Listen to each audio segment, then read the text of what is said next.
এরাও আমাদের সাথে পরপারেই যাবে। আমার জন্য এরা অপেক্ষাতে ছিল। লোক দুটি চটপট নৌকাতে উঠে আমার পাশে এসে বসলো। কঙ্কালের মতো দেখতে লোকটি আমাকে বলল,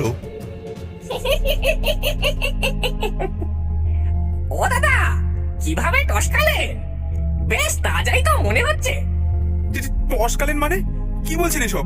আমি শ্রীরামপুর যাব, আর আপনাদের এমন বিভৎস দেখতে কেন? আমরা যাব পরপারে, যেখানে সবাই মরার পরে যায়। এই নৌকাটাতে তো লোকে অবঘাতে মরার পর ওঠে। তা আপনি কিভাবে? গলায় দড়ি দিয়ে নাকি বিষ খেয়ে? আমি তো পুলিশের গুলি খেয়ে কবের থেকে বট গাছে বসে আছি। আজকে যম মহারাজ এলো। কেমন নির্বিকার ভাবে দুজন কথা বলে চলেছে। এদিকে আমার সারা গায়ে কাটা দিয়ে উঠছে, গলা শুকিয়ে যাচ্ছে। যমরাজ, আপনি এত দেরি করলেন কেন আসতে? ফলিডল খেয়ে টপকেছিলাম, তাই বারবার তেষ্টা পাচ্ছিল।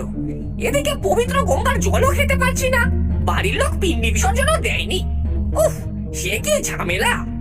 শুনেছি পরপারের কালো জল খেলে তেষ্টা মিটে যায়।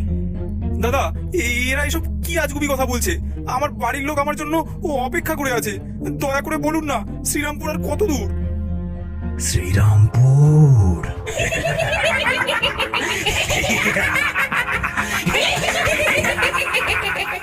আমি ভয় পেয়ে যে চোখ মুখ ঢেকে নিচু করে বসতেই কানে অনেকজনের এক অপার্থিব শব্দ শুনতে পেলাম।